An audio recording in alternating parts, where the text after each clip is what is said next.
Bom, bom dia a todas, bom dia a todos, bom dia a todes, bom dia a todo mundo, né? Que esse nosso bom dia chegue nos lugares em que está pegando fogo hoje, né, gente? Então, assim, é bastante sofrido a gente falar de tantos saberes que nós teremos nessa mesa com o Brasil pegando fogo.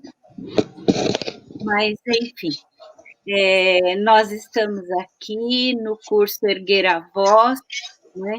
Diferentes vozes em defesa da vida de bebês, crianças, da educação infantil, em tempos de pandemia, em tempos muito difíceis. Esse é o nosso quinto encontro. A gente tem aqui como objetivo principal, né, dessa mesa, a quem eu já saúdo a todas que estão aqui, né, a todas essas mulheres, erguer a voz historicamente subalternizadas, romper hierarquias entre os saberes, dar visibilidade a epistemologias, experiências e histórias que confrontam o pensamento hegemônico, eurocêntrico, colonizador, contribuindo assim para a construção do conhecimento crítico, descolonizado, equânime e libertário. Elaine, Giovanna, Adriana, Gerá, vamos ver se a Gerá consegue chegar aqui conosco, né? É um prazer enorme nós estarmos aqui. E o nosso curso ele tem esse formato de ser libertário. A gente tem a liberdade de falar aqui, a gente tem a liberdade de contar sobre nós, e eu vou começar aqui por mim, antes de passar aí a palavra para vocês. Eu sou mulher, afrodescendente, meu pai, filho de baiano, então eu cresci ouvindo dizer que eu era muito parecida com a baianada do meu pai, e eu adoro uma baianada, eles positivamente me convenceram disso, né? A minha mãe, ela é bem branquinha, né? Filha de italianos e espanhóis, uma história linda. Perdi parentes sendo jogados no mar. Minha avó contava essa história uma história muito triste, né? Dos navios. Infelizmente, eu e todo mundo temos dificuldade de saber quais são os nossos ancestrais, né? Isso faz parte de um plano para tornar invisível a nossa gente. Então, eu sou mãe da Camila, mãe da Marina, avó do Gustavo, avó da Júlia e da Manuzinha, que tem 2 anos, que faz cavalos grandes e vermelhos para me homenagear. O meu cabelo, ele é sempre vermelho. Hoje ele está com essa trança, que a minha mãe, que tem 90 anos, que cuida de mim, fez no meu cabelo, lembrando a nossa tradição africana, afrodescendente. Tem uma flor que ela pôs carinhosamente, e isso foi um ritual hoje pela manhã, para receber e acolher todo mundo que está assistindo essa transmissão. Eu uso brincos e colar feitos pela Djerá, né? Na minha casa mora muita gente, mais de 10 pessoas, e a gente tem muitos pés aqui em casa. Tem pé de gente, tem pé de criança, tem pé de fruta, tem pé de flor, tem pé de milho, e aqui atrás eu deixei aqui para vocês verem um pé de cana caiana que foi plantado pela minha mãe. Nós temos rama de batata doce lá da aldeia, tem as sementes de milho colorida. E eu passei aqui no rosto hoje um pouquinho de tinta de urucum para tirar a expressão da pandemia. Entrou um passarinho aqui. Eu sonho em ir para Mali, esse é meu sonho. Sonho em voltar para a Bahia e sonho em fazer travessias nos rios que banham meus pensamentos, tipo o Rio Amazonas.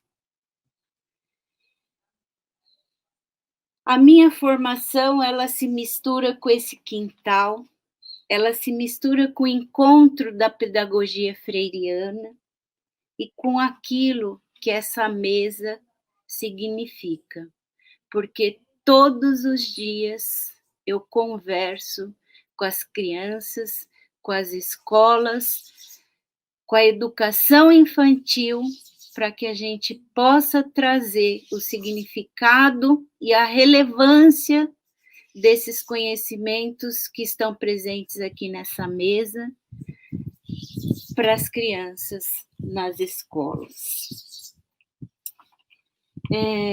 A minha convivência na aldeia Guarani de Parelheiros, ela me transforma como pessoa, como educadora que sou, e lembro de um grande mestre vivo até hoje, que é o seu Pedro Vicente, que está aqui na minha casa e no meu coração. É um grande sábio que nos ensina muito.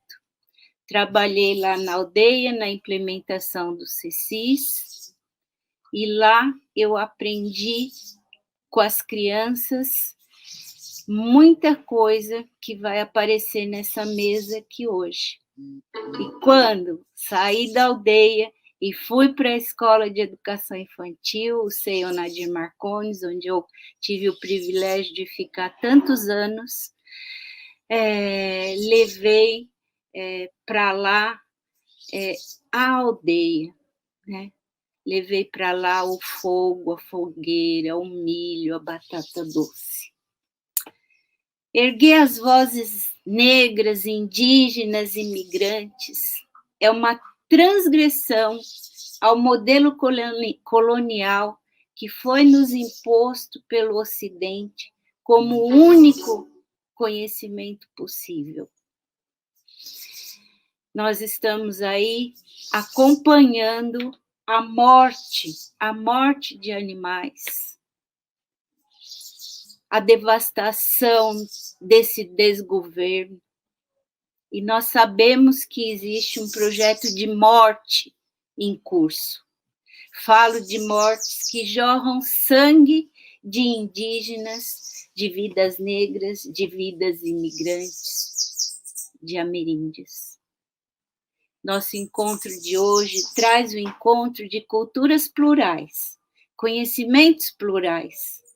Toda vez que morre um mestre de jongo, uma velha, um velho da aldeia, eu fico mais triste, porque eu compreendo que com eles, nós enterramos a tessitura da vida que importa.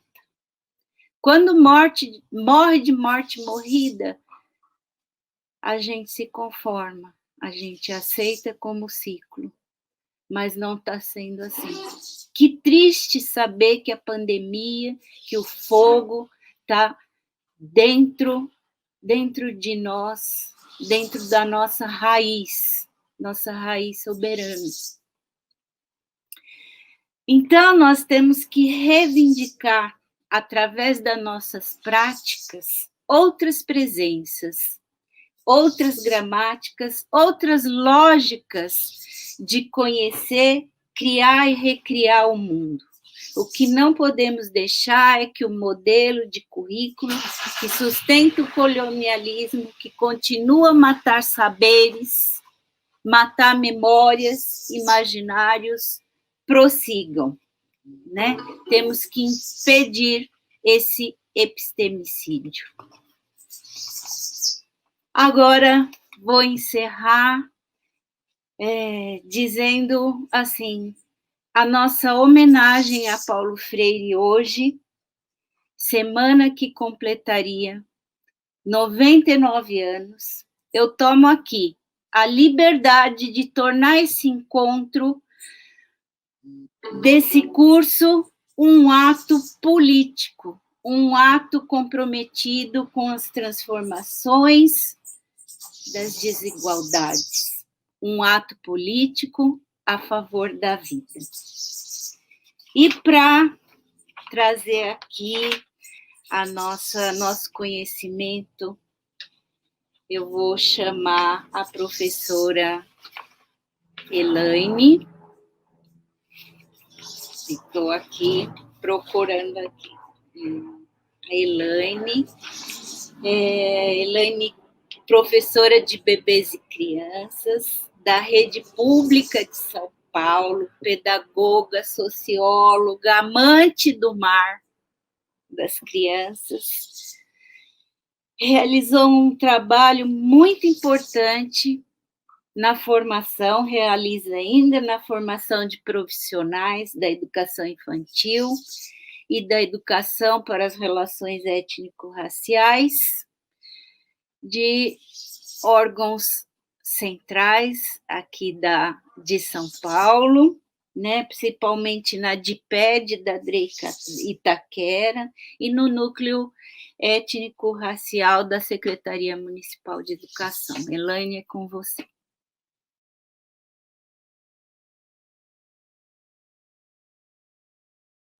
Bom dia a todos, bom dia a todos, bom dia a todas. Começo dizendo da alegria, né, de poder compartilhar um pouco nesse nosso encontro e também da provocação que o processo de audiodescrição, da autodescrição, provoca a todos as quais são submetidos, né? Esse exercício de se olhar, perceber o seu lugar social, como você é visto, como você é percebido, colabora e pode garantir processos também emancipatórios e de transição.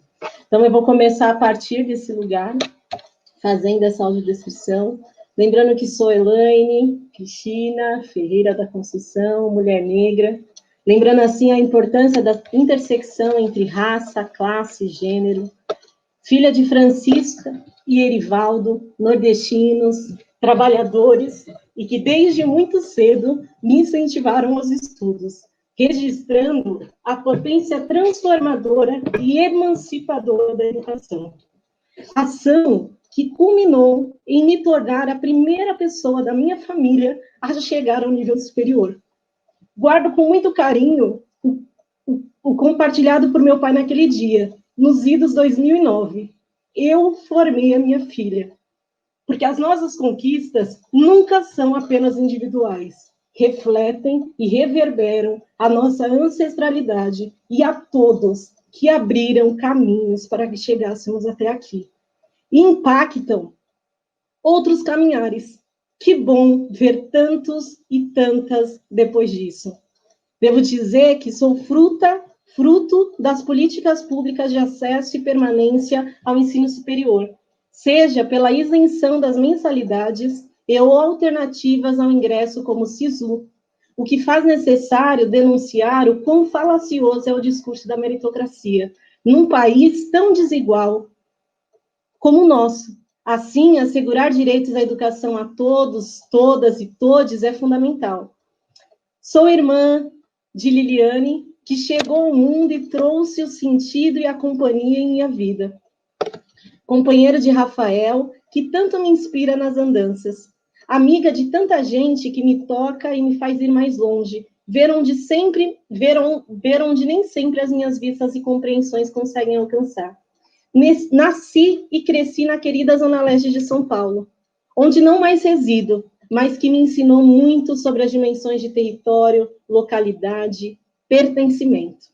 Sou professora de educação infantil, importante demarcar a escolha por esse campo de atuação. Sim, junto aos bebês e crianças bem pequenas que me fiz e refaço como docente. Comprometida com o direito e garantir uma educação infantil pública de qualidade, de acesso à classe trabalhadora e especialmente à população negra, lembrando um dia da criança negra que fui em espaço escolar. Compõe o Fórum Paulista de Educação Infantil, Movimento Social em Defesa da Educação Infantil e também do coletivo Parque da Resistência, espaço e encontros que me inspiram e provocam. Hoje, estou de cabelos soltos, sendo eles cacheados, crespos e de tamanho médio. Uso óculos, um colar, um acessório que gosto muito, de sementes que não sei identificar, adquirido pelo povo funiô, pela Ava.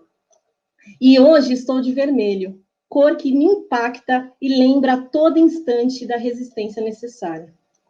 E aí, a partir disso, começo dizendo, né, sobre o exercício de erguer a voz e romper o silêncio, a qual a proposta desse curso nos convida a pensar.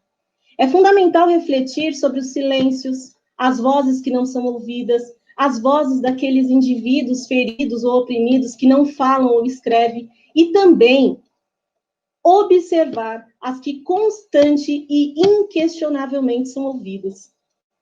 As razões do silêncio são variadas e multidimensionais. As mais óbvias para a gente identificar a razão desse silêncio, poderíamos dizer por expressão do racismo, do machismo, da exploração de classe.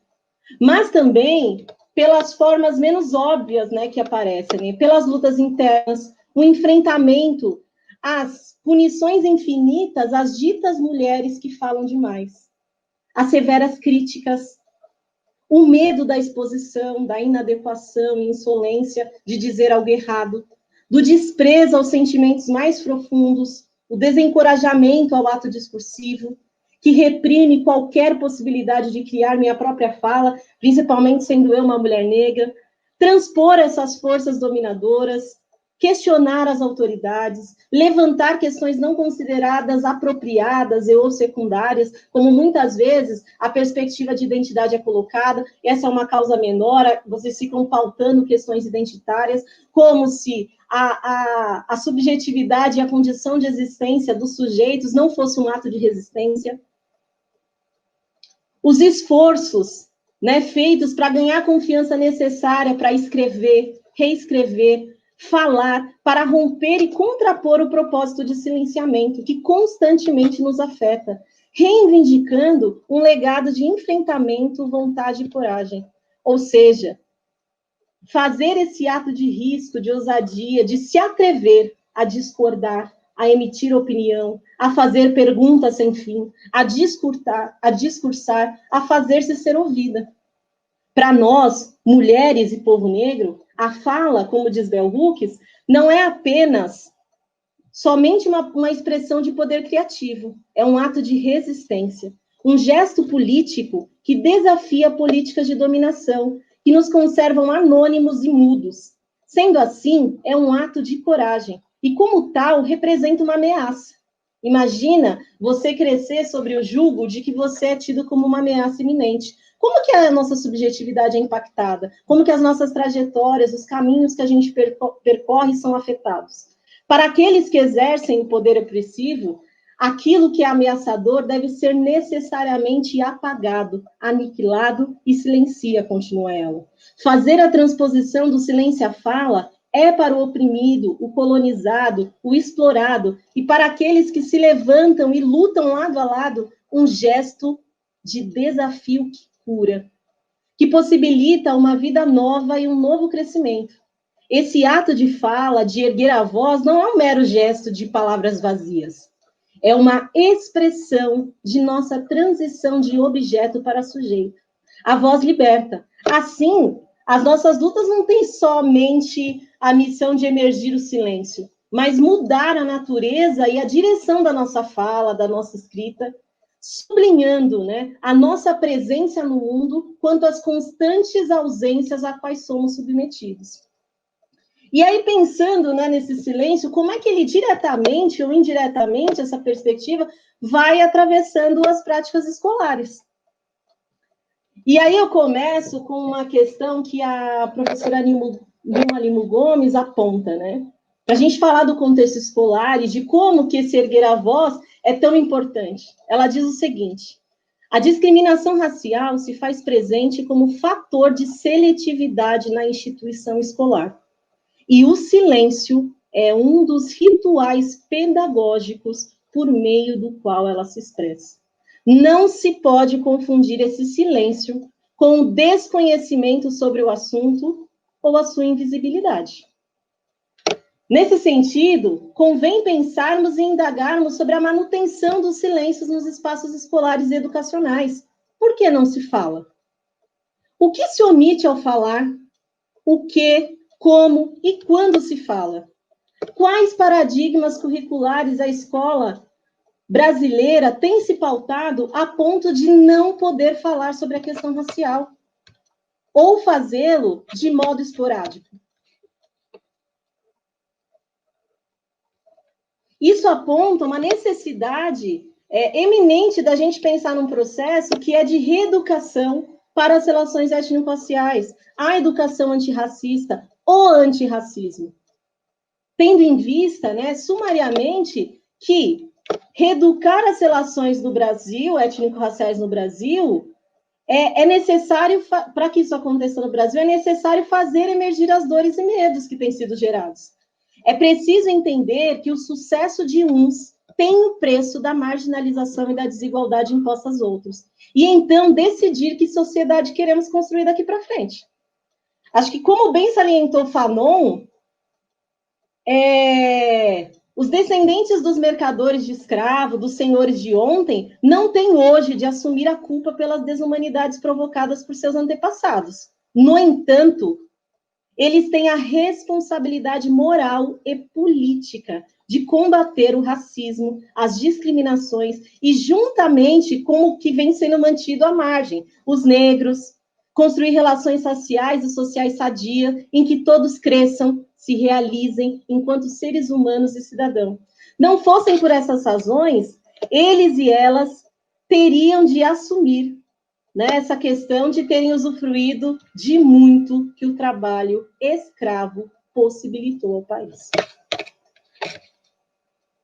E ainda, né, pensando nisso, implementar a Lei 10.639 de 2003 e 11.645 nos currículos da educação básica superior, de forma institucional e estruturante, que versa sobre a obrigatoriedade do ensino da história e cultura africana e afro-brasileira indígena.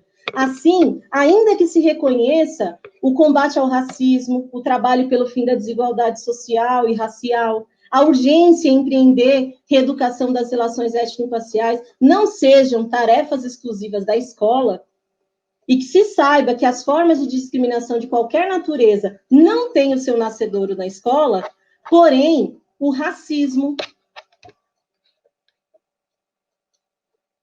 o racismo, as desigualdades e discriminações correntes na sociedade perpassam por ali.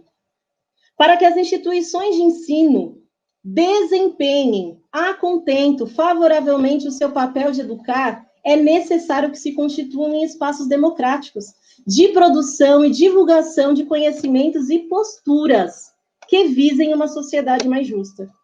A escola tem papel preponderante para a eliminação das discriminações e para a emancipação dos grupos discriminados, ao proporcionar acesso aos conhecimentos científicos, a registros culturais diferenciados, a conquista de racionalidade que rege as relações sociais e raciais, os conhecimentos avançados, indispensáveis para a consolidação das nações como espaços democráticos e igualitários. Vale dizer ainda o denunciado por Eliane Cavaleiro, em Do Silêncio do Lar ao Silêncio Escolar, nos anos 2000. É importante a gente pensar que já faz 20 anos esse escrito e o quanto que a gente vem avançando ou não no que se refere a essas práticas, né? A despreocupação com a questão multiétnica, quer seja na família, quer seja na escola, ela pode colaborar para a formação de indivíduos preconceituosos e discriminatórios. A ausência dessa discussão pode levar as pessoas a cristalizarem aprendizagens baseadas em comportamentos acríticos, seletivos. As pessoas. Se a educação é um processo social, qual seria a relação entre a aprendizagem desses preconceitos, atitudes, discriminação e a produção escolar de cidadãos? Qual tipo de cidadão vem sendo formado nas escolas? Não se pode deixar por conta de um silêncio criminoso que muitas vezes, como a própria Nilma também já apontou, né, que acontece ou por não falar ou escolher momentos episódicos a falar, que bebês e crianças sofram diariamente situações que as empurram e mantêm em permanente estado de exclusão social. É importante a gente considerar que, se o acesso à educação representa um direito de todos, todas e todos cidadãos, é contraditório ainda o espaço escolar não estar preparado para receber crianças negras, essencialmente num país de maioria populacional negra. Não há como retirar de nossas mãos a responsabilidade e obrigação de direcionarmos um olhar mais amplo para o mundo e, assim, perceber o quanto nós temos interiorizado e servido a uma ideologia racista. Como é que as crianças têm podido vivenciar e se perceber nos espaços escolares? Como que a atuação de professores, professoras, sociedade civil se dá nas situações cotidianas de enfrentamento ao racismo? Muitas vezes se entende um silenciamento, como se não falar sobre fizesse com que ele sumisse magicamente, apagando vozes, dizendo que é algo inapropriado. E no espaço escolar, negando a possibilidade de conhecimento e formação aos bebês, crianças, jovens, adolescentes e todos aqueles que perpassam. Assim, a reeducar para as relações étnico-raciais pressupõe o desafio de problematizar as relações, compreendendo a condição social e o protagonismo de bebês e crianças negros, indígenas, brancos e imigrantes na produção das culturas infantis, por meio do exercício cotidiano de refinar os olhares. Reconhecer e quebrar o silêncio sobre essas questões, eu acho importante dizer, principalmente quando estamos a falar de bebês e crianças bem pequenas. É comum ouvirmos, né, que as crianças não são preconceituosas ou racistas, que isso é uma questão que advém da família, que são questões que estão na cabeça dos adultos, que todos são tratados de forma igual. Mas, quando a gente toma consciência da complexidade que envolve o processo de construção das identidades, especialmente a identidade negra no nosso país, processo esse marcado por uma sociedade que, para discriminar os negros, utiliza-se tanto da desvalorização da cultura de matriz africana e afro-brasileira, como dos aspectos físicos herdados pelos descendentes de africanos. O racismo, então, imprime marcas negativas na subjetividade dos negros e também das pessoas que discriminam. Enquanto a gente não começar a falar sobre isso, a gente não consegue avançar numa perspectiva de currículo descolonizador. O que é pensar um currículo descolonizador, né? Pensar em práticas nessa perspectiva significa ainda romper, né, com as marcas que historicamente privilegiaram a perspectiva europeia, masculina, adulta, elitista, considerando o único modo de olhar e produzir conhecimento, e que, por vezes, desconsiderava outras formas de conhecer, de construir conhecimentos, de ser, ver, estar no mundo, as histórias, as culturas. Descolonizar o currículo significa, portanto, dar visibilidade aos sujeitos, culturas e conhecimentos, como a história e culturas africanas, afro-brasileiras, indígenas, as culturas populares, a interculturalidade, a fim de construir possibilidades de superação das significativas desigualdades que marcam a vida de toda a sociedade, incluindo bebês e crianças. Portanto, é fundamental assegurar que os materiais, objetos, instrumentos, brinquedos, livros, a organização dos tempos, as práticas pedagógicas em suas mais diversas manifestações, nas histórias, nas brincadeiras, no faz de conta, no compartilhamento dos papéis sociais, projetos de investigação sobre os temas mais variados, as relações estabelecidas, os ambientes, a formação das educadoras e educadores sejam organizados e planejados de forma a combater e inibir todas e quaisquer formas de discriminação, preconceito, racismo, xenofobia, por mais que pueris que possam surgir, construindo e estabelecendo um ambiente promotor de igualdade, onde todas as pessoas sejam efetivamente respeitadas e valorizadas, que não haja espaço para aquilo que é denominado, por vezes, brincadeira, uma sociedade que tem minimizado a dor das pessoas e impressões a partir da expressão do mimimi, né, que é exatamente colocar como menor uma dor que não é minha e colocar que é do outro. E ainda, né, que é importante a gente colocar, demandar e cobrar as responsabilidades do poder público, escolas e educadores. Qual é a atuação, qual o impacto de uma atuação do Ministério da Educação quando ele desreconhece a importância de ter história e cultura africana e afro-brasileira nos currículos, quando extingue a SECADI, quando as secretarias municipais de educação esvaziam e sucateiam os núcleos de educação étnico-racial, nem sempre pela eliminação do espaço, mas às vezes pela inanição das suas ações. Há que se garantir reserva orçamentária, há que se garantir plano e política de formação de professores e professores, há que se garantir vivências étnico-raciais para crianças e educadores, que contemplem apresentações artísticas, mostras audiovisuais, que referendem o patrimônio cultural brasileiro, que reconheçam essas manifestações como elementos curriculares. Então, nesse sentido, né, quando a gente pensa, e aí já concluindo,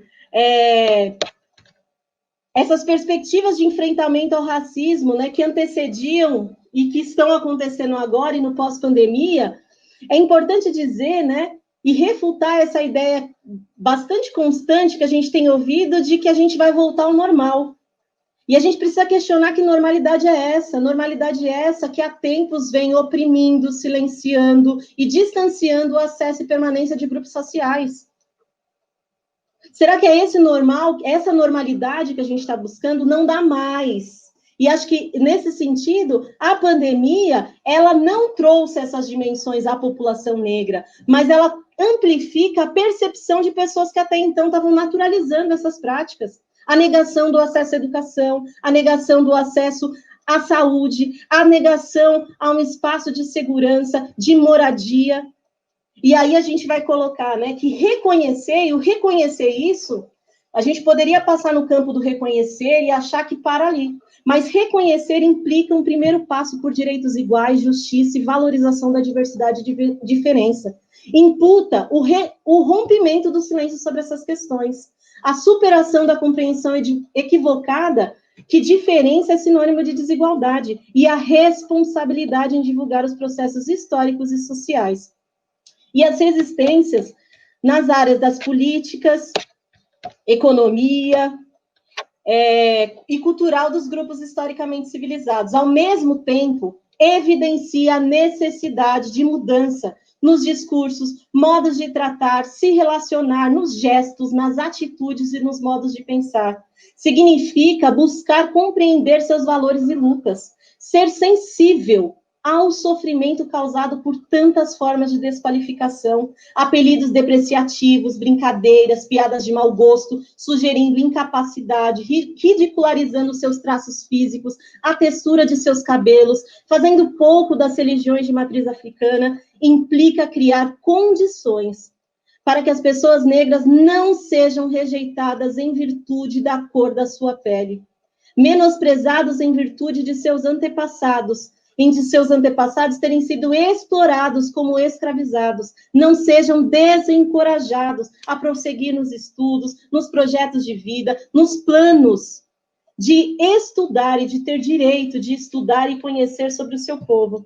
E ainda, né, a gente, nesse momento em que a gente está, defender toda e qualquer política de ação afirmativa, de reconhecimento e valorização da população negra que a gente vem, seja por intermédio, né, da aprovação das políticas de cotas nos concursos públicos, no acesso às universidades, e ainda mais que a gente pensa, né, a gente teve quase 4 séculos de escravização no Brasil, e a gente tem essas políticas de ação afirmativa muito recente.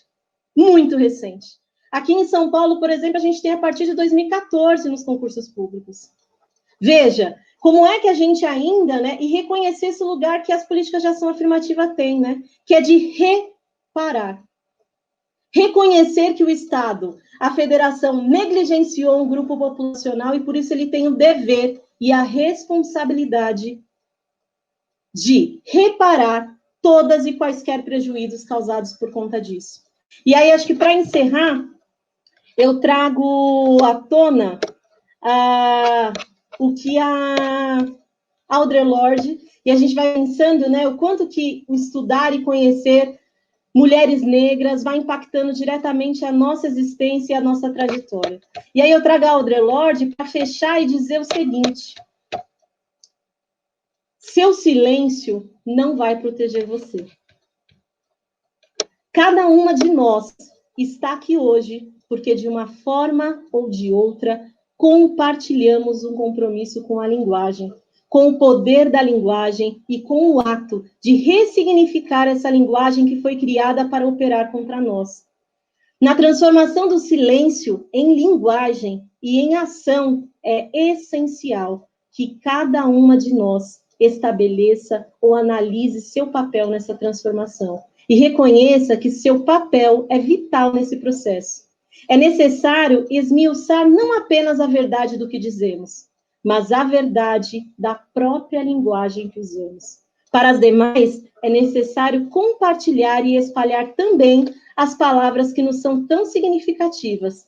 Mas o mais importante para nós é a necessidade de ensinarmos a partir da vivência.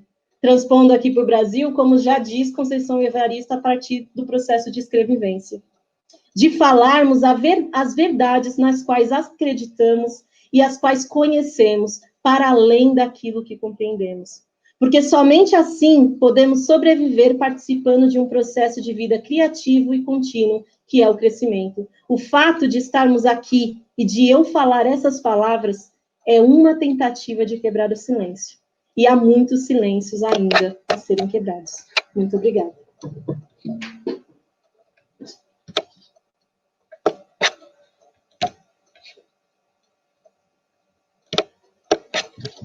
Elaine, nós agradecemos a sua fala tão forte, tem muitos elogios, e eu estou optando aqui para erguer a voz das crianças. Então, nós temos aí crianças indígenas de várias etnias, mas temos aqui a Yandara Tupinambá, que está assistindo com o pai dela, diz que tem o cabelo muito parecido com o seu, e o pai está ali junto com ela, dizendo que precisamos mexer nessas feridas, elas estão inflamadas, precisam se curar. E depende muito da gente, né? Então, vou passar aqui a palavra agora para Giovana.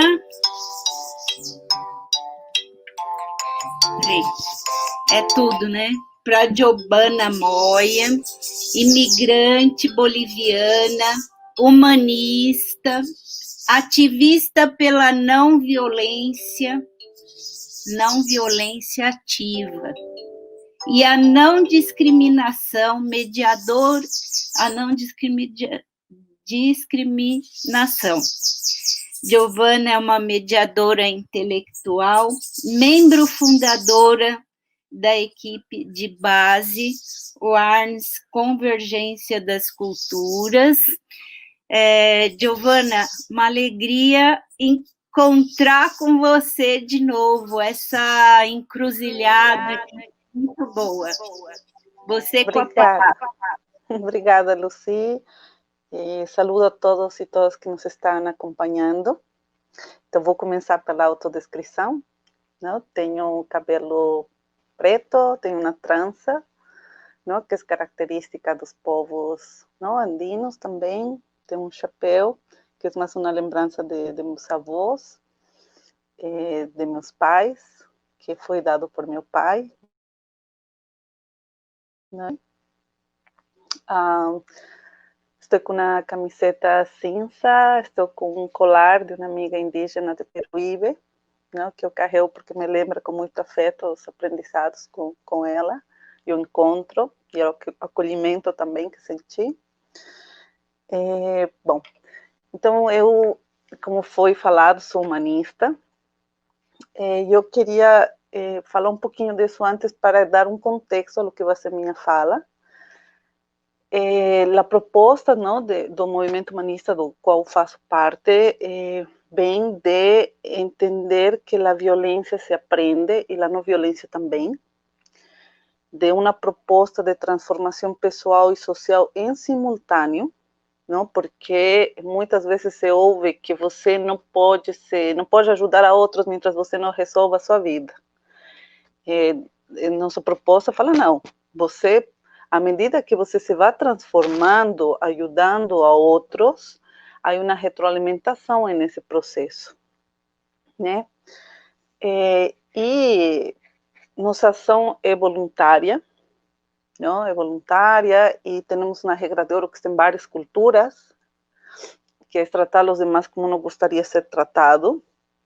E acho que para mim foi muito importante, não, conhecer o humanismo e depois tornar-me ativista, não, com o movimento humanista, no sentido de começar a reconciliar, não, certas vivências que de alguma forma foram violentas, não, ou foram muito violentas, e para transformar isso dentro de mim para que se expressasse no mundo de outra forma. Por que eu falo isso? Porque nesse contexto nós estamos falando de erguer a voz. Eu gostei muito das colocações que fizeram tanto Lucy como a Liana, no sentido de desde onde vamos erguer essa voz, não? Estamos em uma cultura super individualista que nos faz só olhar para fora e não para dentro também, não? Não tem esse olhar circular do mundo e também nos enxergar. E também vivimos em um mundo onde se tem estereotipos muito marcados, onde os corpos racializados, não, sofrimos porque nossos corpos não se parecem com os modelos que são colocados nos filmes, na propaganda, não? E isso é um tema bem importante, não? Porque isso vai criando também baixa autoestima, sofrimento, nas pessoas de querer ser o que não somos, de não nos amar, de não nos tratarmos a nós mesmos com afeto, né? Então, esse erguer a voz, acho que como humanista faço desde esse lugar de me abraçar, de me reconciliar comigo, de tratar-me com afeto e de poder fazer isso com outras pessoas que estão ao meu redor, não? Então, acho bem importante isso. Acho que é importante também abordar o tema da valorização da diversidade.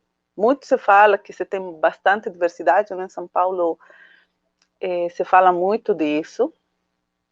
Eu sou boliviana, estou morando aqui faz 13 anos.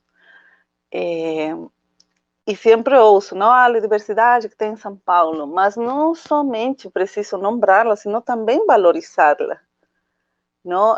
Valorizando-la, dando-lhe esse espaço, não? De não invisibilizá-la, não apagá-la, não somente verla como folclore, sino como uma cultura que enriquece também. Então, eu acho que é bem importante falar isso, da valorização da diversidade, da convergência das culturas, não? Nosso coletivo Equipe de Base UARMS, que tem mulheres imigrantes de diferentes países, que promovemos a não violência, a não discriminação, fazemos parte do organismo internacional Convergência das Culturas, o movimento humanista, que traz justamente essa proposta, a ver, temos essa diversidade de cultura onde nos encontramos. E nesse caminhar também tenho a experiência de ser mãe, tenho dois filhos, tenho uma filha de 10 anos, Waira, e meu filho Fernando Osvaldo, que tem 6. E ha sido um aprendizado também, né, vivenciar minha maternidade aqui em Brasil, porque me ha colocado em situações que eu acho que, por superá-las agora, acho que me tenho fortalecido, mas no momento acho que foram bem difíceis, não, porque se tem um choque cultural muito forte com os imigrantes e refugiados. Eu também acho que concordo totalmente com Eliane que é importante, não, que se tenha um orçamento, que se dê ferramentas aos educadores para poder lidar também, não, com essas diferentes culturas, que é importante também sim falar, não, do tema de racismo, discriminação, mas também da xenofobia, não? Porque tem essa coisa de subalterno, sempre alguém tem que ser inferior e parece que os imigrantes e refugiados estamos no último peldaño, e também porque muitos estão em condição vulnerável por não estar regularizados, não? Porque em todo o mundo é difícil que os imigrantes consigam regularizar seu status migratório, não, nos territórios onde estão, e isso dificulta o acesso a direitos sociais, na saúde, acesso à educação, e isso repercute também, eu acho que nisso que levantavam sobre os silêncios, porque se você está em uma situação irregular, você não vai reclamar, inclusive estando regularizado, temos medo às vezes de reclamar, não, mesmo como ativista, muitas vezes como mãe, há coisas que eu caio, não falo, eu fico em silêncio para não gerar tensões nas escolas onde estão meus filhos, porque obviamente sabemos que tem, infelizmente, não, alguns educadores que, se você faz uma queixa, eles vão maltratar de alguma forma seus filhos, não? Então, os imigrantes e refugiados, acho que é muito forte isso, porque temos relatos, não? As comunidades circulam, não? As experiências que passamos, e uno fica com medo de falar algumas coisas, porque vai que depois fica atormentando meu filho porque eu fiz um reclamo, que não gostou. Não? Então, acho que sim, faltam espaços de diálogo também, não? Porque, por exemplo, os imigrantes não temos direito ao voto. Então, estamos como cidadãos de segunda classe. Então, pais e mães imigrantes sempre vão ter receio, não, de questionar algumas violências que vivem nossos filhos, vivência. Não? E muitas vezes eu entendo que tem educadores que nem se dão conta, às vezes, não? Porque está tão interiorizada algumas práticas, não, de xenofobia, discriminação, racismo, está tão naturalizado no Brasil, que muitas vezes eles não percebem que tem essas práticas com as crianças, e o sofrimento que isso gera, não só para essa criança, sino também para essa família, que não sente acolhimento, né? Eu sempre falo que os imigrantes e refugiados não trouxemos problemas aqui, sino que nós visibilizamos esses problemas. Porque o racismo é algo muito forte aqui, não? Eu vim a descobrir no Brasil o que era a discriminação racial, porque eu não sabia o que era isso até que vivenciei, o que era ser discriminada, não? Por ser um corpo racializado. E é um tema que se tem que falar, sim, e é doloroso, e é difícil, mas é um tema que se não se fala, não se resolve, né? Então, por exemplo, com minha filha, quando ela era pequena, eu coloquei uma escola porque eu precisava trabalhar, não? E ela tinha, acho que 2 anos e meio, por aí. E a língua materna da minha filha era espanhol, não? Ela era espanhol, e obviamente as crianças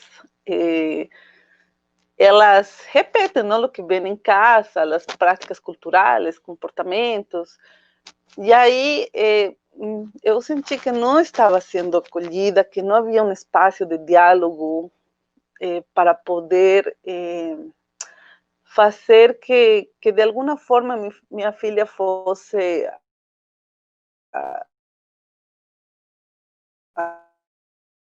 acolhida, não, nesse espaço, e tirando-me. Isso já me deixou assim como preocupada, não, com o que viria depois, porque además minha filha depois ela falava, não, na escola sobre nossa cultura, e ela chegava chateada em casa depois porque era ridicularizada, não? Tiravam sarro dela, e não sempre os professores estavam perto, podiam acompanhar, ou às vezes acho que minimizavam um pouco o que acontecia com ela. Então minha filha, eu vi que ela começou a, como intuitivamente, a saber onde portar-se de uma forma ou de outra, como intuitivamente, como criança, detectar qual espaço seria amigável e qual não. Não? E eu acho que isso é bem chato, né? Você ter que portar-se de uma forma em um lugar e de outra em outro. Não? Para as crianças que migram já é difícil, não? Porque elas muitas vezes não escolheram migrar, mas acompanharam os pais nesse processo. E para filhos de imigrantes também é difícil, porque nascem nesse território, mas tem essa diversidade cultural, né? Com a que tem que lidar, em um lugar onde te falam que você tem que ser de uma forma, tem que falar de uma forma, tem que fazer certas formas porque você está aqui, você não está em seu país. Não? Então, isso é bem difícil, eu acho que é um tema que aflige muito as mães imigrantes, não? Então, por exemplo, eu tenho um filho também, Fernando Osvaldo, e a cultura quechua muitos homens, tem um cabelo comprido, né? Tem uma trança, e esse tema ha sido um tema muito forte para mim, porque desde pequeno ele foi, de alguma forma, perseguido, né? Porque aqui é como fora do comum que o menino tenha cabelo comprido, seja indígena ou não. E eu tive que ir na escola, tentar intervir, explicar a nossa cultura. Eu senti na diretora assim, uma abertura, mas, por exemplo, não tanto nos professores, não de uma primeira escola onde estava meu filho, a diretora super aberta, assim, super muito boa, acolhida,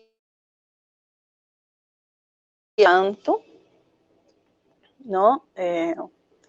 E isso foi difícil, não? Porque eu tive que procurar ajuda com amigas, por exemplo, com a Adriana, que está aqui, para ver qual era a abordagem intercultural que se fazia aqui no Brasil, né? Com as crianças. Mas é um tema recorrente, né? acho importante que os professores tenham ferramentas para poder enxergar o que acontece, porque meu filho mudou de escola, mas as crianças continuaram, não, repetindo seus preconceitos que se tem com meninos de cabelo comprido. Felizmente, na escola tem um professor que tem cabelo comprido, então ele também entrou como a mediar essa situação, mas onde não tem professores com cabelo comprido, homens, que não vão lidar, que não vão apoiar essas crianças, não? Porque tem práticas culturais que são muito importantes, não? E não são questão de moda, de gosto, são práticas ancestrais, saberes ancestrais que nos conectam com nossa cultura. E para nós é muito importante que seja respeitado, acolhido, não? As pessoas marrones, não? Que podem ou não se identificar como indígenas, porque igual aqui tem pessoas negras, pardas, indígenas, e, por exemplo, eu não poderia me colocar como indígena aqui, porque aqui tem uma definição de lo que seria indígena, que acho que é importante, não, por o contexto político que tem o Brasil, mas nós, migrantes que venimos, não, com essa carga, não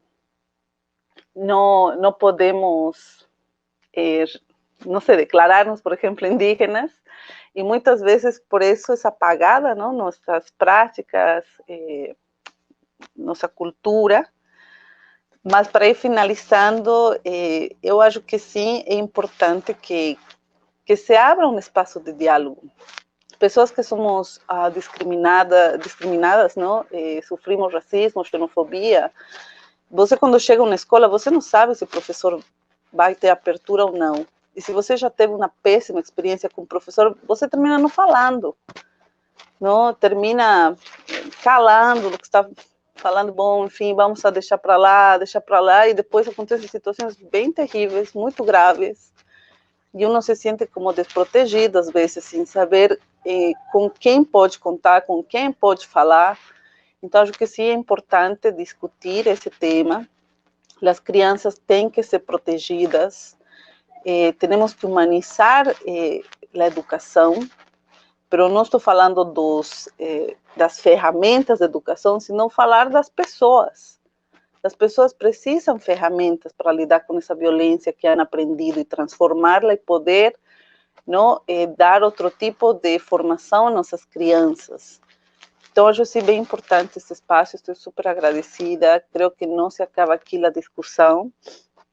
Acho que sim é importante ver o tema da não violência, não, dentro das escolas, visibilizando os diferentes tipos de violência que se exercem sobre as crianças, não, e para que elas também ganhem confiança, possam reconhecê-las e também, não, expressá-las, para que não siga machucando elas. Acho que é isso. Obrigada. Giovana, nós agradecemos a sua fala. Eu acho, assim, nós temos aqui inúmeros comentários, mas importante a gente marcar aqui que as mobilidades são mobilidades humanas, né? Que, por que não?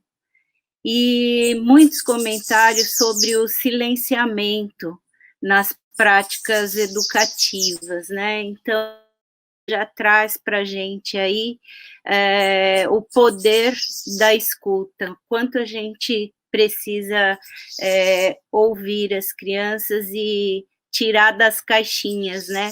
Sempre aquele modelo padronizado, colonizador.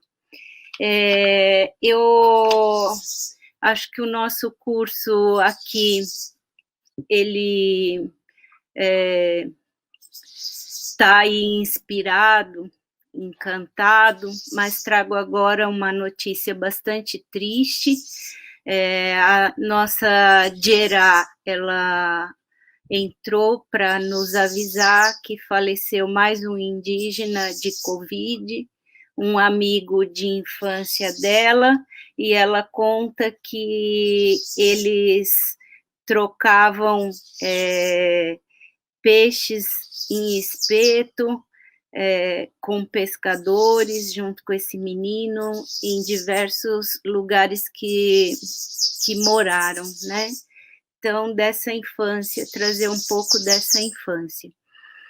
E nós vamos colocar um vídeo, e eu queria dizer assim, que aqui em Parelheiros, no extremo sul da cidade de São Paulo, nós já somos um território, né, com 10 comunidades indígenas Mambiá. Nós estamos chamando aí isso de cinturão, um cinturão indígena aqui na cidade de São Paulo. Nós temos aí um trabalho, levamos as escolas, as crianças para visitar, e tem um vídeo muito bacana em que a Gerá vai comentar para a gente o papel ou não da escola na educação das crianças pequenas indígenas durante esse período da pandemia. E eu agradeço a paciência de vocês. Nós todos aqui desejamos muita força para Gerá e seus parentes. E vamos passar aí o vídeo, Michele, por favor.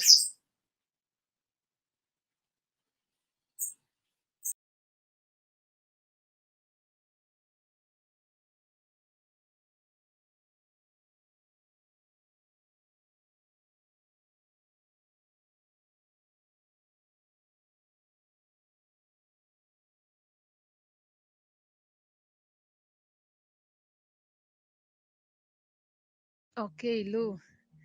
Bom dia, Bédio. Eu acho que rapidamente falando aqui o contexto da infância, né, na aldeia, no território de Tenondeporã, e acredito que na maioria das aldeias também, propriamente falando em relação à pandemia na aldeia, eu acho que não teve, assim, muitas mudanças, né? A grande mudança que teve só foi a paralisação da escolarização, assim, na vida delas, né? Tanto no caso aqui do Curucutu e do Tenondé, tanto na escolinha municipal, que é o CECI, quanto na escola do estadual. E eu, Gerá, particularmente, não acho isso ruim, sabe? Porque já faz muitos e muitos anos que as aldeias têm essa realidade em meio período, eles terem a presença dessa idade, né, da infância na escola. E acho que quando eu me recordo de uma vida que não tinha escola na aldeia, as coisas eram muito boas também, e muita coisa era diferente e bom, assim. E aí depois que as aldeias têm esse mundo da escolarização, que tem o seu lado bom, o seu lado necessário, importante e tal, mas ela também entrou nas aldeias sem muita organização, sem pré-conversa, sem pré-planejamento, sem ter planejamento pedagógico e tal, principalmente as escolas estaduais. E aí então ela foi uma medida necessária para as aldeias, porque as aldeias queriam cada vez mais que seus filhos começassem a estudar e tal, mas ao mesmo tempo, com despreparo, a escolarização trouxe, na verdade, um modo muito diferencial para a vida dos Guarani, né? Então, eu acho que essa paralisação dos pontos educacionais durante a pandemia, para o contexto das aldeias Guarani, algumas, que acredito que uma delas é o nosso território, não está sendo tão ruim, não. Porque as crianças podem novamente ficar mais com suas famílias, podem brincar mais, podem vivenciar e ouvir e ver outras coisas, sabe? E sabendo que já a escola volta, o ano que vem vai ser normalizado de novo, então, para mim, não é ruim, assim. Mas resumindo, é isso, a pandemia, a única coisa, então, mais forte que teve na vida da infância, na aldeia, foi a paralisação do ponto de educação para elas, de educação escolar. tirando isso, fica, tipo, normal, assim, porque a aldeia é meio que uma casa grande e que a gente, então, desde o início, pediu e pedimos para as pessoas ficarem mais na aldeia e tal, mas na aldeia, propriamente, as pessoas têm um contato direto, assim, né, tipo, de comunidade, de família para família, de núcleo para núcleos e tal, e aí, então, não tem, assim, cotidianamente, coisas tão graves, assim, no caso, né? Ou muito diferentes. E as crianças, então, nem percebem. Assim, a única coisa que eles percebem e que tem é, de fato, o fechamento das escolas, né? Tirando isso, tá tranquilo, assim.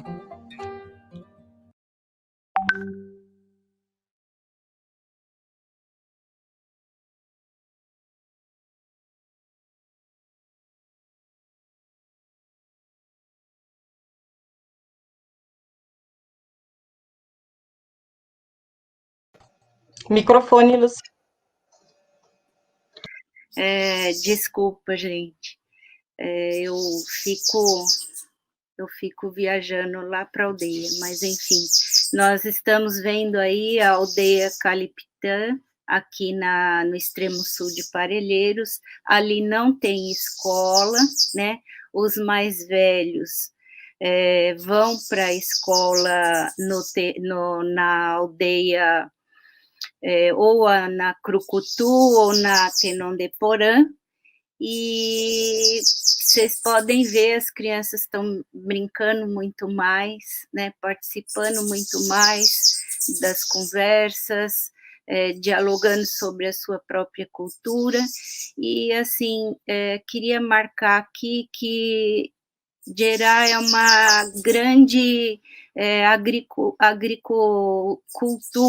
agricultura, né? Tem ali, eles estão fazendo um plantio, vocês podem achar na internet, plantio de batata doce, né? Plantio de milho, esse milho coloridinho, e as crianças aprendendo. Tem uma fala da Diatchuká que diz o seguinte, que eles nunca pensaram que teriam a oportunidade novamente de viver aquilo que os seus ancestrais viveram, né? Essa recuperação dessa agricultura, tá bom? Então, agora nós vamos passar a fala, mas antes eu quero dizer que nós temos aí muitos comentários. A Giovana, ela traz para nós essa possibilidade da interculturalidade, né, Giovana? Isso é possível, ela nos aconselha aí, as pessoas estão comentando, a procurar esse conhecimento e de acolher as crianças imigrantes nos nossos espaços coletivos, né? Sentir aqui a sua dor, viu, Giovana? Agora eu vou passar aqui a fala para nossa querida Adriana de Carvalho, companheira aí também de outras trincheiras, né, Adriana? E já agradeço a sua presença aqui. A Adriana, ela é professora também da rede de ensino aqui de São Paulo, doutora em educação, arte e história da cultura pelo Mackenzie. Ela atuou junto com a Elaine, aí também no Núcleo de Educação Étnico-Racial da Secretaria Municipal de Educação, dentro aí da perspectiva de uma gestão democrática, do diálogo com todas as pluralidades, e aí é com você, Adriana. Bom dia a todas e a todos que estão nos ouvindo. Eu quero antecipar que eu estou com um pouquinho de problema na conexão com a internet, então, se por acaso eu cair, eu peço um pouquinho da paciência de vocês, porque daí eu vou alternar o dispositivo, tá bom? O sinal aqui na minha região está muito fraco hoje. Eu falo diretamente da Vila Brasilândia, nas franjas da cidade de São Paulo, local onde eu vim viver no ano de 1988. Sou uma mulher negra de pele clara, o meu cabelo é crespo e ele está solto, muito à vontade, com os meus cachinhos caindo. Eu estou usando um brinco de madeira redondo, grande, pendurado, mais ou menos na altura dos ombros. Estou com um batom vermelho. Atrás de mim tem um armário, eu estou falando diretamente da cozinha da minha casa. Então, eu tenho um armário de madeira, né, que tem uma parte de vidro, e do outro lado tem um quadro pequenininho, que é uma reprodução do pintor Kandinsky, tá?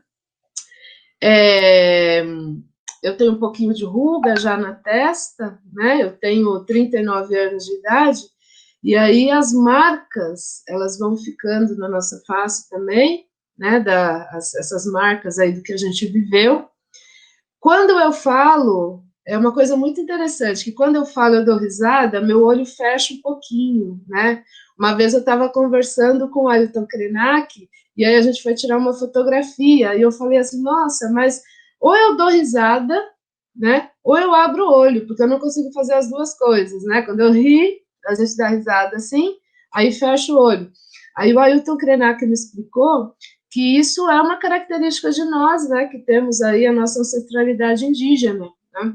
Então, ele falou assim, índio quando vai sorrir, fecha o olho, né? Eu nunca me esqueço disso, isso foi no ano, acho que de 2014 ou 2015, né, que eu tive essa explicação aí do Ailton Krenak, tá? Indígena, negra e latino-americana, é assim que eu me defino. Fui criada no interior de Minas Gerais, eu nasci em Belo Horizonte, na cidade de Belo Horizonte, capital de Minas Gerais, no ano de 1981. Aí, com cerca de um ano, eu fui morar com a minha avó e o meu avô, lá no Vale de Jequitinhonha, e lá eu vivi até os 7 anos de idade. Então, eu posso afirmar que a minha educação infantil eu fiz pisando na terra, né? No local onde eu vivia, é uma vila muito simples, muito isolada, muito distante, que a energia elétrica chegou em 92, para vocês terem ideia, né?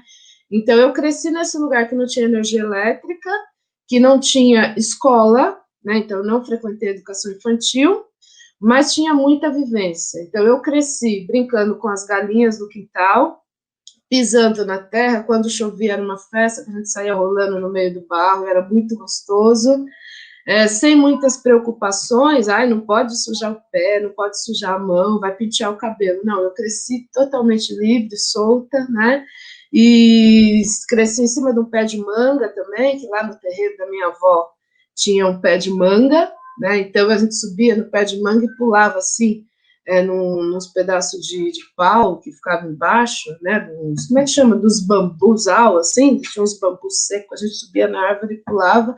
Quando eu falo a gente, porque no local onde eu cresci tinha bastante criança, né, então a gente podia conviver e brincar, né, e crescer no meio das crianças e dos velhos. Nesse meu lugar, onde eu cresci, onde eu fui bebê e onde eu fui criança, não tinha muitos adultos, porque os adultos, eles migravam para a cidade para poder trabalhar, né, para poder estudar, e foi exatamente essa a história dos meus pais. Meu pai e minha mãe também, eles foram para a cidade, meu pai veio para São Paulo, eles se separaram, né, minha mãe foi para Belo Horizonte, e me deixaram lá no interior. E lá eu cresci ouvindo histórias, né, então tudo aquilo que você pensa do que seria uma experiência de infância, né? Eu vivi isso de uma maneira não escolarizada, então eu cresci ouvindo muita história, né? Eu lembro que a minha avó contava a história do Guará, o meu avô contava as histórias dos nossos ancestrais, né? A minha bisavó Raimunda, que era mãe do meu avô, que ele dizia que era uma nega da costa. Negro da costa é como eles se referiam lá no interior aos negros, né, escravizados, trazidos de África e levados para os interiores do Brasil. Minas Gerais é um lugar que tem muita presença negra, né? E, por outro lado, da minha avó, eu ouvi as histórias dos bugre, que é o jeito que eles falavam, quando eles iam se referir aos indígenas, né? Que a família da minha avó era descendente de indígena, e aí eu crescia, né, no interior, lá, vivendo com a minha avó e com meu avô, ouvindo essas histórias dos negros da costa, e ouvindo as histórias do perigo que eram os bugres, que estavam no meio do mato e que podiam vir pegar as crianças.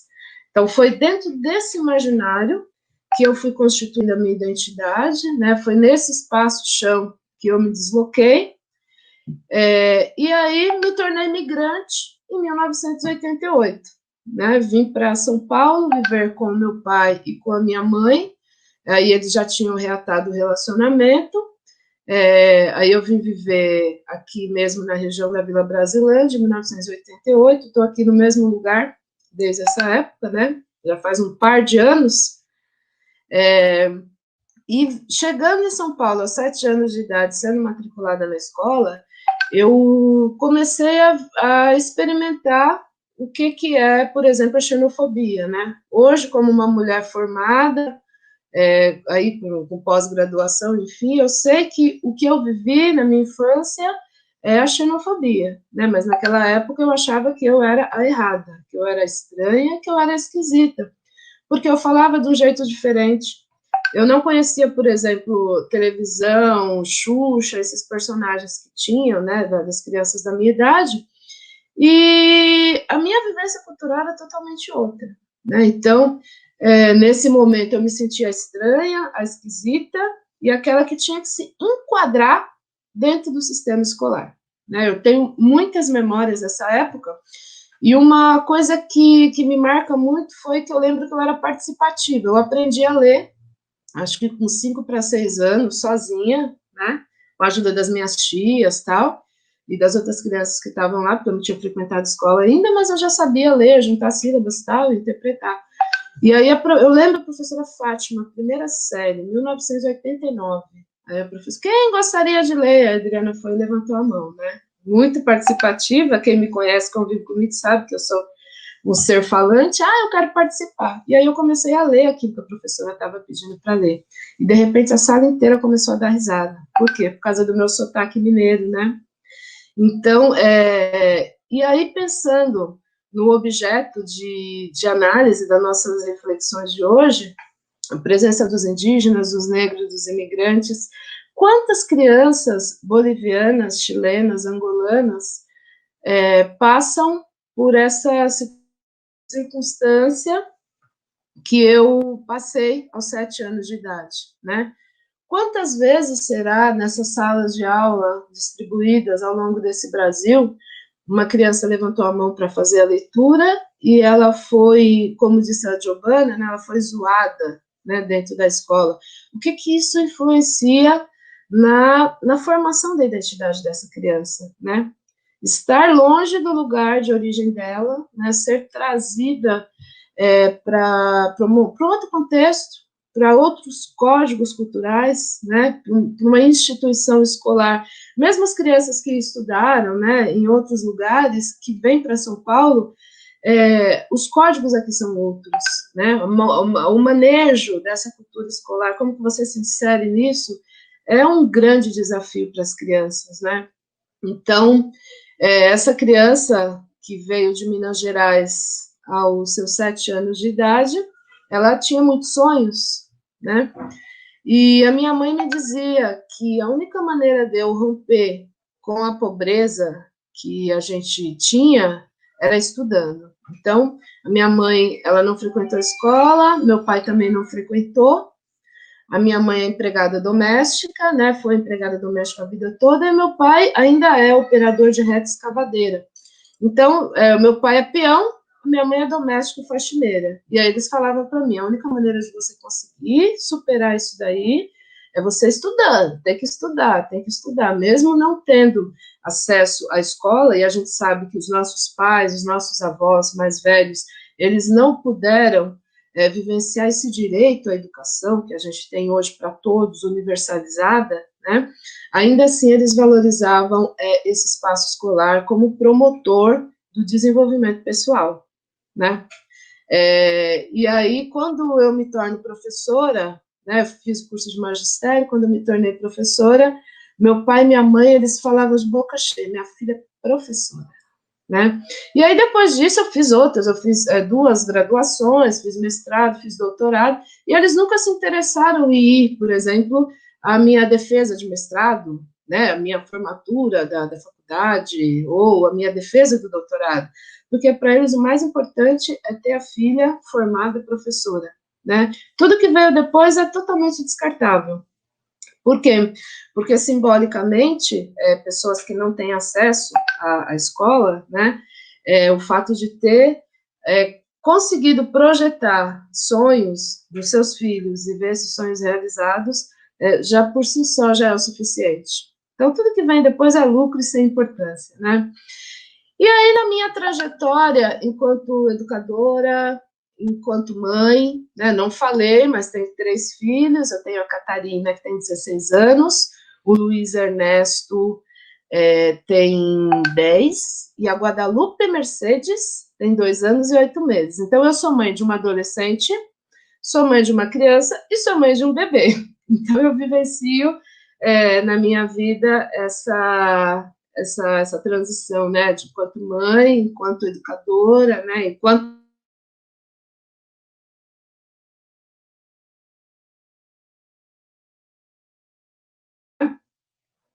muito bem. E aí, essa trajetória como professora, ela foi marcada também pelas experiências que eu vivi na minha infância, pela escola que eu vivenciei, né, e também por uma inspiração muito grande freiriana da defesa de uma educação emancipadora, né, para os sujeitos. As minhas pesquisas, elas vão todas nesse sentido, né, da defesa da diversidade enquanto um grande valor humano.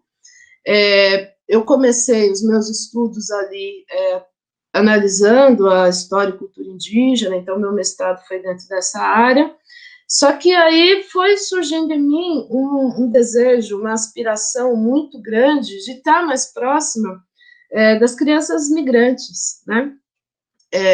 Desde 2005, eu fui acolhida pela comunidade chilena, né? Então, quando eu digo sou latino-americana, eu trago todas essas identidades, né? Eu sou china também, né? Estou aí com os chilenos, ando muito com os bolivianos, é a gente que eu escolhi para andar, né? É a gente que eu escolhi, são as pessoas, o grupo, a comunidade, que eu escolhi para pisar nesse chão, né? E aprendo muito com essas comunidades. A minha experiência, então, com as culturas latino-americanas, elas começam através da música, né? Eu gosto muito de cantar, eu sou fã da Mercedes Sosa, uma cantora argentina, né? Falecida já. Em memória a ela, por exemplo, a minha filha se chama Guadalupe Mercedes, né? Essa Mercedes aí é para homenagear a grande Mercedes Sosa. E aí eu cheguei na cultura latino-americana através da música. Eu fui seduzida, eu fui abduzida pela produção cultural, pelo folclore, pelas músicas de protesto, né, da nossa América Latina, e fui acolhida, né, pelas comunidades. Por 10 anos eu participei de um grupo chamado Canto Livre de chilenos.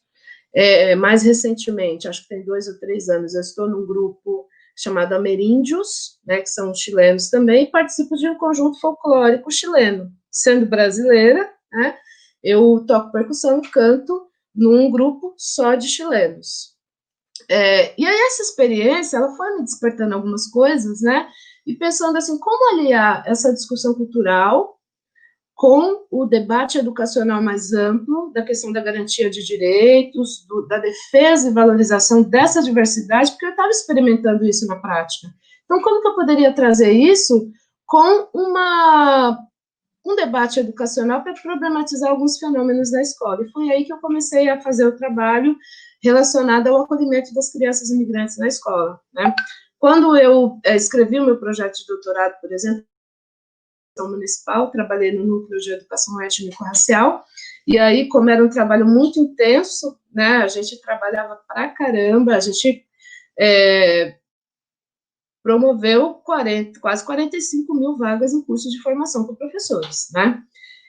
E aí tudo isso foi gerando assim, não, eu tenho que fazer uma pesquisa, eu tenho que ir para a escola, eu tenho que ver o que as professoras estão fazendo, que experiências estão sendo proporcionadas para essas crianças, né? Até então, a gente tinha alguns trabalhos voltados para criança imigrante, né? Tem trabalho sobre ensino de língua portuguesa e tal, mas assim, o que eu queria saber é, efetivamente, dentro da sala de aula, o que o professor está fazendo? Quais são as experiências mais exitosas que eles gostariam que fossem relatadas, né? Então, a minha pesquisa de campo, por exemplo, eu fui em 3 escolas da Prefeitura de São Paulo, dialogar com professores de História, Artes, Língua Portuguesa e Geografia.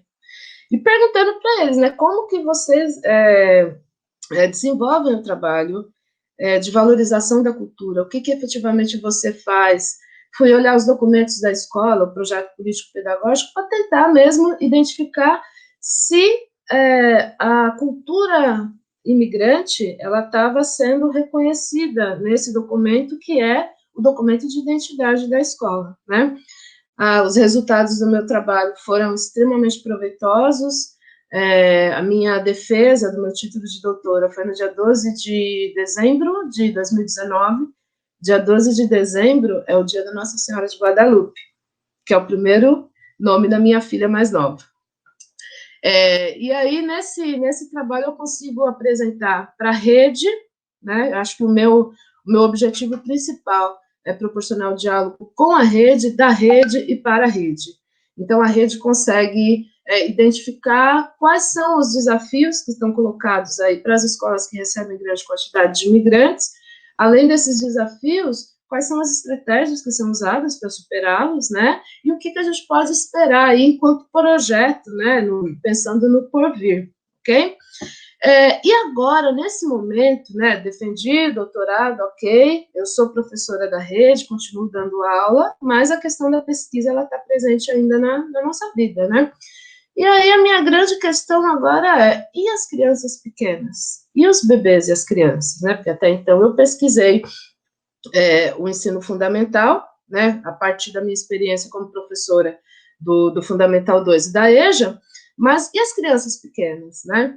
Então, já finalizando a minha fala, que o meu tempo está se esgotando, eu acho que, no momento, a gente tem que se debruçar sobre o tema do acolhimento aos bebês e às crianças imigrantes nas escolas.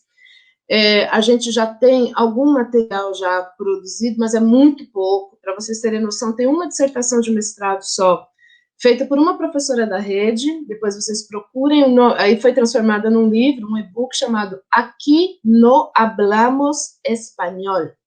Esse é o título do trabalho da professora, e já indica muita coisa, né? Que são as dificuldades de comunicação dadas pela barreira linguística. Também temos, recentemente, uma publicação da professora Maria Letícia, da FEUSP, das crianças invisíveis na educação infantil, pensando especificamente nos imigrantes, e também um trabalho que foi publicado agora em agosto, da professora Nete Abramovitz, que fala sobre o acolhimento das crianças haitianas na cidade de Sinop, do Mato Grosso. Um resuminho do artigo.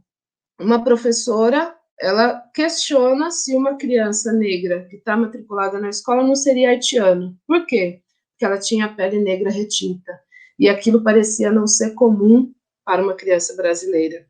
Então, os trabalhos relacionados à educação para imigrantes, eles vão bastante nessa direção, no contemporâneo, né, identificar as barreiras, os dilemas, mas a partir disso também a gente tem suportes para verificar a articulação entre a discriminação, o preconceito, o racismo e a xenofobia, considerando que dos fluxos migratórios contemporâneos, a maioria expressiva são os migrantes do eixo, que são negros e são indígenas. Já deu meu tempo, né, professora Lucy? Eu agradeço a escuta, é um prazer muito grande estar aqui erguendo a voz junto com essas educadoras, que eu considero Giovanna Moya também como uma grande educadora, que ela me ensina muito através da nossa vivência. Fico aí na expectativa dos comentários, né, das perguntas, para a gente continuar esse diálogo. Muito obrigada a todos e a todas.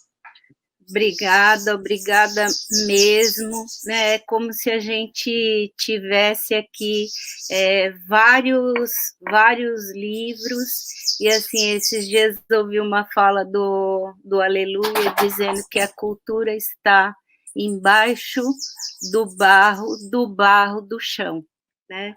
Essa importância também da gente ir para as comunidades, né?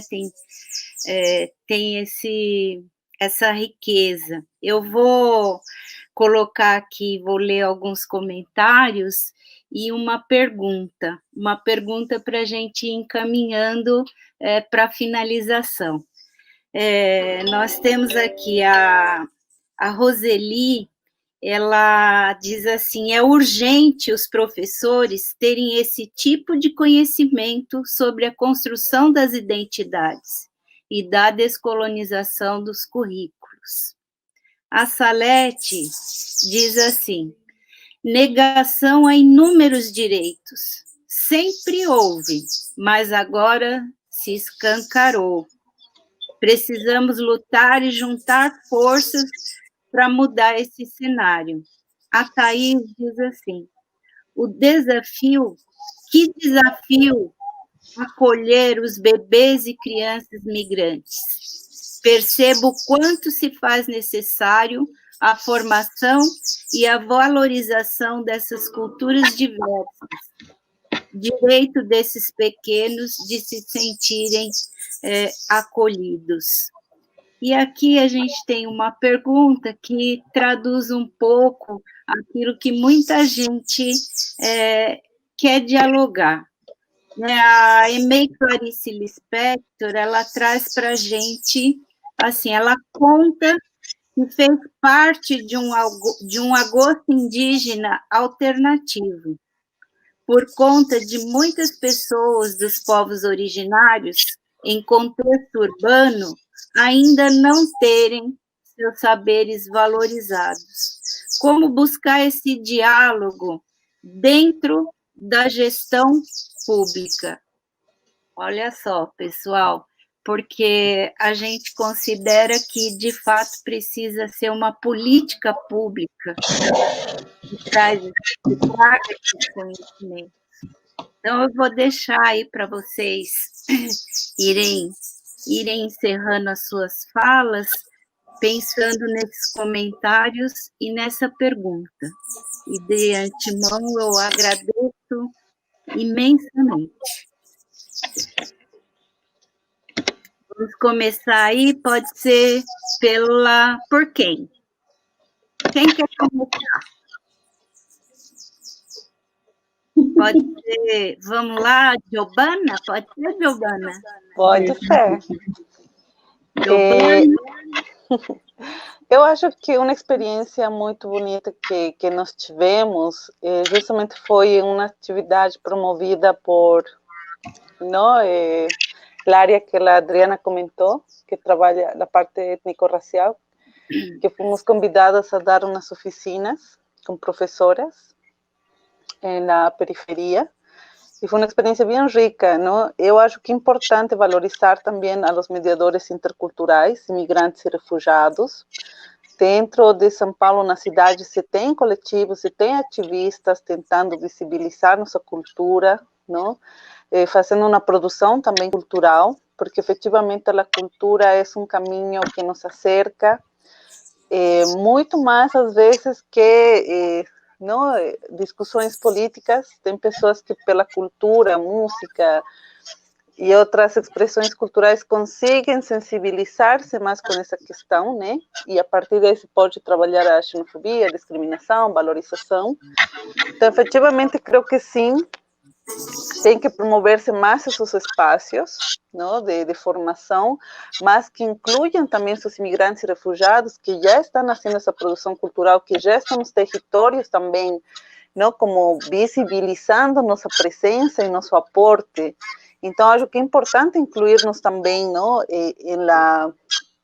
ejecución de esas políticas públicas y tomar en algún momento que podamos votar, podamos también participar de esa construcción de políticas públicas, porque efectivamente la descolonización pasa por una mudanza profunda de cómo enxergamos el mundo. Cuando nos colonizan es como darnos un cuadrinho para ver o mundo.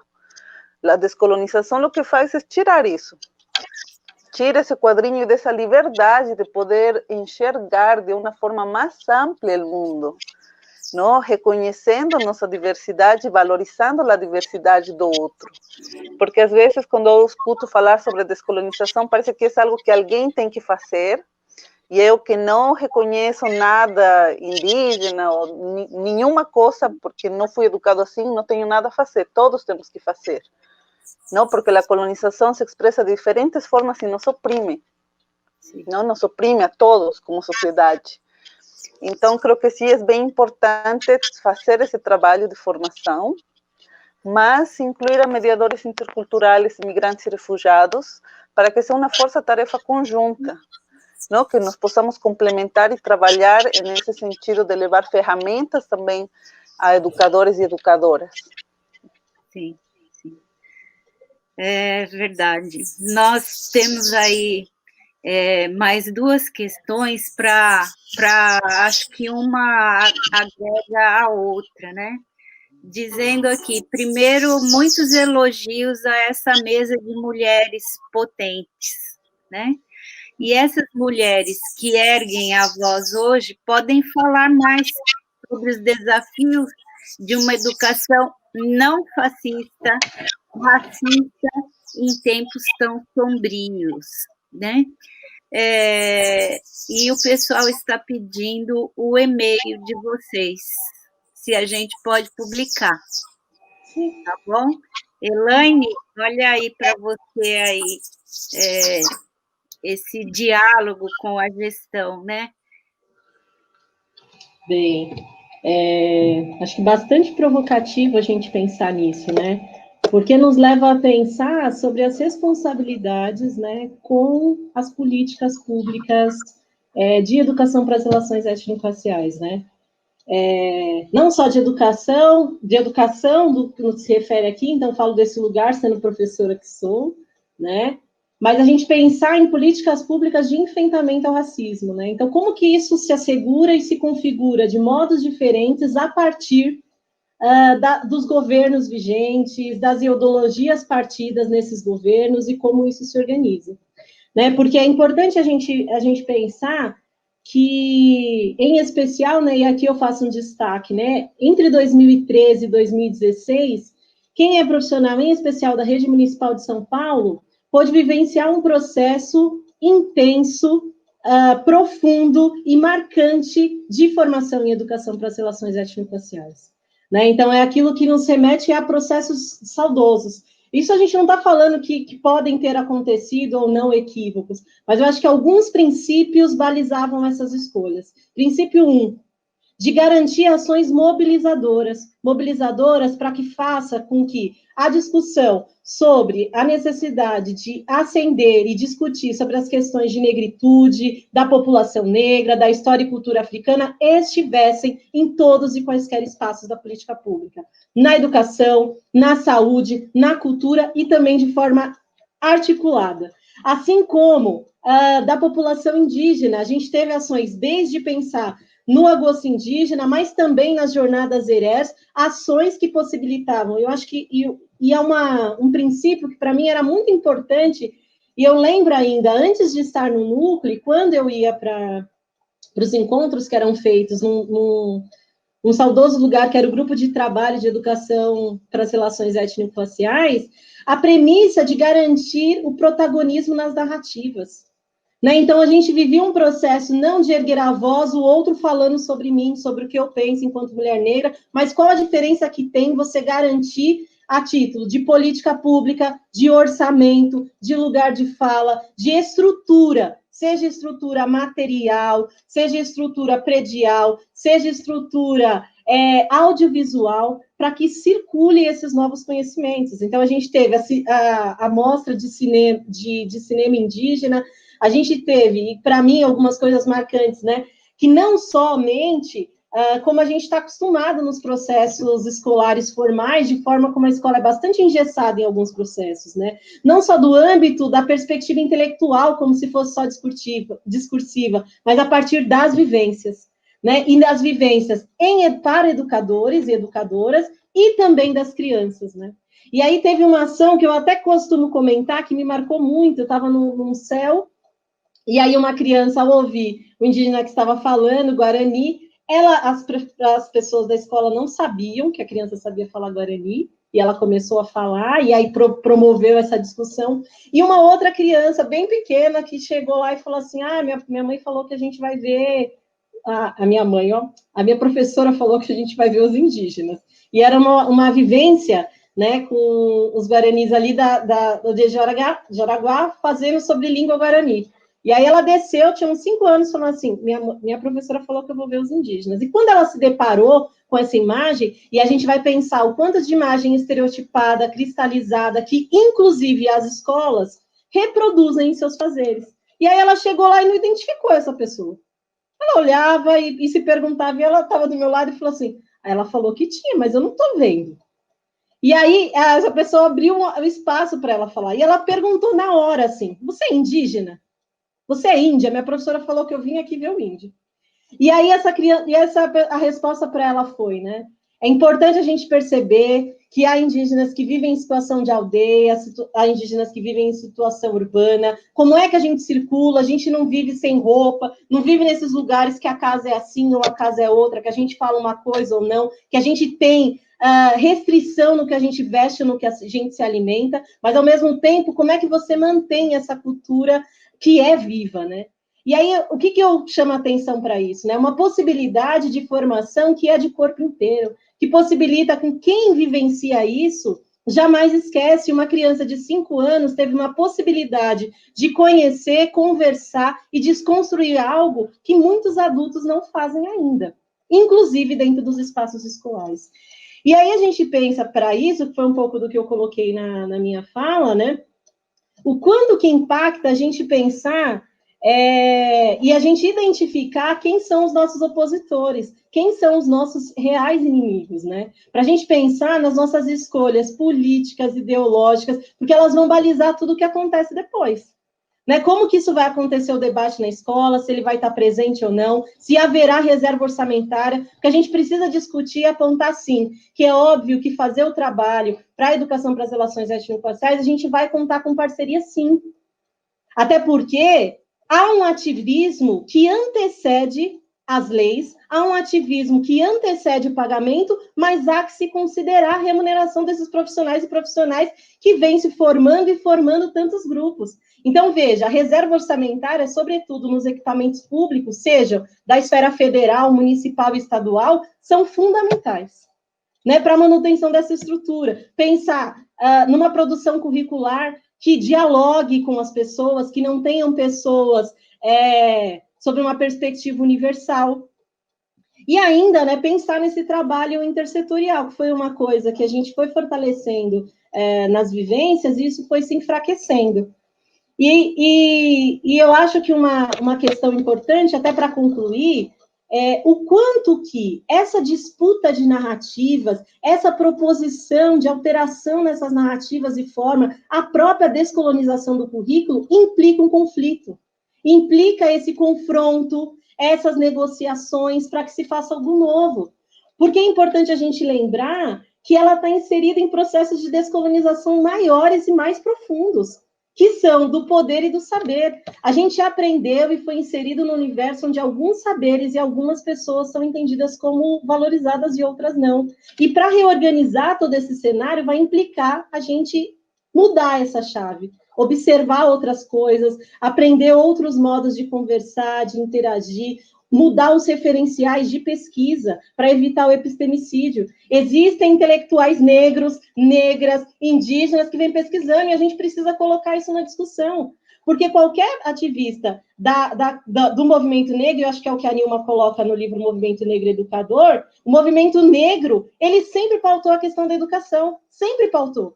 E se a gente observa as conquistas de políticas de ação afirmativa, elas vêm exatamente do movimento negro. E aí, muitas vezes, a gente não reconhece esses saberes, porque eles não estão dentro de uma cátedra específica, e faz com que qualquer ativista perceba, ele domina os saberes que são desse colonizador e precisa ultrapassar, e ele traz referenciais que são desconhecidos, traz outras perspectivas, e por isso que eu dizia, né, o quanto que o encontro de leituras de mulheres negras possibilita. O que faria se eu, jovem, ainda mais jovem, ainda bem que eu tive uma possibilidade de constituir, acho que isso ainda não coloquei, na minha família, mas era importante que a escola também tivesse esse papel, né, o papel de garantir às crianças, que às vezes não tem essa possibilidade de construção, também no seio familiar na escola. A escola tem um papel importante. As crianças permanecem nesse espaço 10 horas, 7 horas, 5 horas. Não tem como mais a gente dizer que esse não é um assunto que não nos pertence. Então, acho que é isso.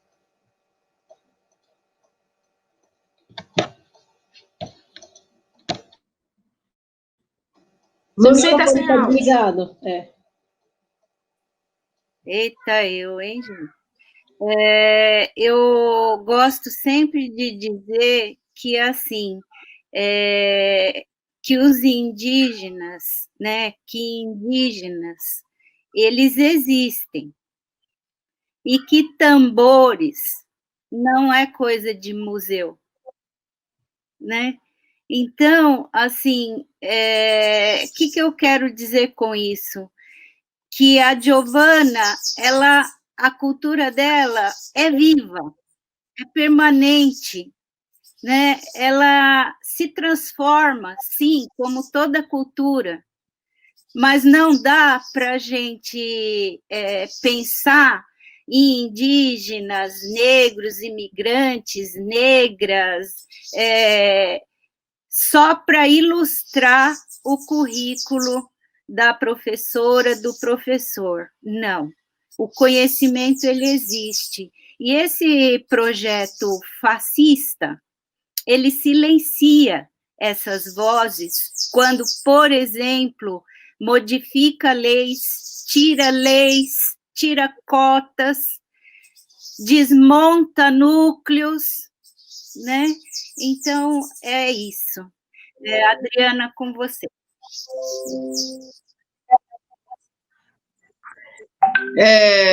Eu acho que fazer uma caracterização da política pública depois da fala da Elaine, eu acho que é um grande desafio, porque a Elaine colocou todos os pontos que são centrais quando a gente pensa na construção das políticas públicas em educação, né?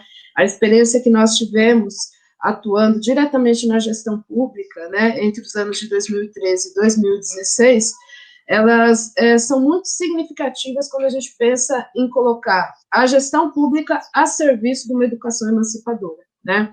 Eu solicitei para o pessoal colocar aí no chat um artigo de minha autoria que ele faz um balanço do que foi esse trabalho de formação continuada, porque mais do que falar ou fazer uma certa defesa, né, desse trabalho de formação, os números, eles são muito explícitos, né? Então, o artigo que as meninas vão colocar aí é fruto de uma análise quantitativa, né? Não baseada no nosso discurso, mas baseada no diário oficial.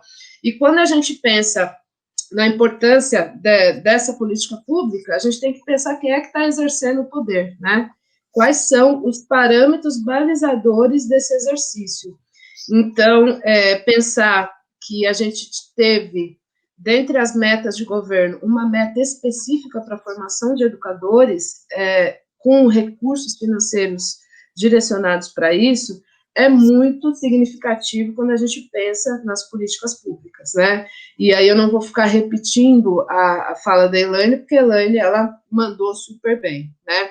O que eu poderia acrescentar é a importância da gente retomar os conceitos, né? A gente pensar uma diversidade enquanto enriquecedora das nossas relações sociais e, portanto, educacionais, porque a escola, ela vai beber na fonte da sociedade, ela não é um ente apartado da sociedade, né? Outro tema fundamental, que é um eixo estruturante que a gente tem que ter dentro da nossa cabeça antes de fazer qualquer discussão, em relação aos imigrantes, por exemplo. A migração é um direito humano, né? Assim como eu tive o direito de migrar no meu passado, e eu estava acompanhando o chat aqui, muita gente também é migrante, né, de outras regiões aí do Brasil, isso é um direito humano, né? E ele vai ser acompanhado, sim, de direitos sociais, né? É indissociável isso, a gente não abre mão da discussão dos direitos de cidadania a todos os sujeitos, inclusive os sujeitos que nasceram em outro país.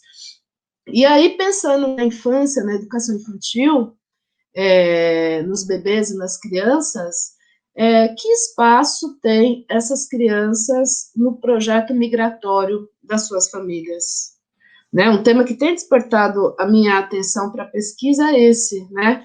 Pensar que migrar é um direito humano e que as famílias têm os seus projetos migratórios, aonde que estão as crianças, né? Eu me lembro que no ano de 2007 eu estava na fronteira da Argentina com a Bolívia, para atravessar de ônibus, e eu me lembro de uma criança mais ou menos do tamanho da minha filha, 2 anos e meio, né? Aí eu comecei a conversar com ele, então ele estava todo empolgado, né? Ele era boliviano e estava descendo para a Argentina, a família migrando para a Argentina.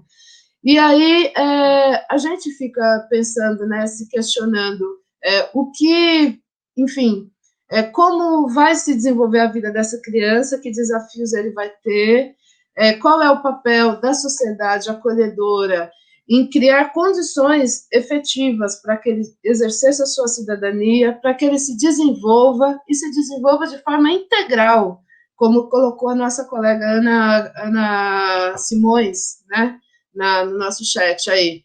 Não basta apenas garantir acesso, não basta apenas organizar a terminalidade, né? O grande debate que está colocado para a gente é as condições de permanência dessa criança na escola, né, e que sejam basiladas na qualidade, né, na qualidade tanto para essa criança como para todas as demais crianças, né, porque eu escutei isso recentemente num curso também, organizado por um órgão central, de que por ser apenas 7.000 crianças, a gente tem outras preocupações um pouco mais latentes, né, pensando que a rede tem 1 milhão de alunos. No entanto, reconhecer a diversidade é a gente estar também com o nosso olhar atento à voz, né, dessas crianças e de suas famílias.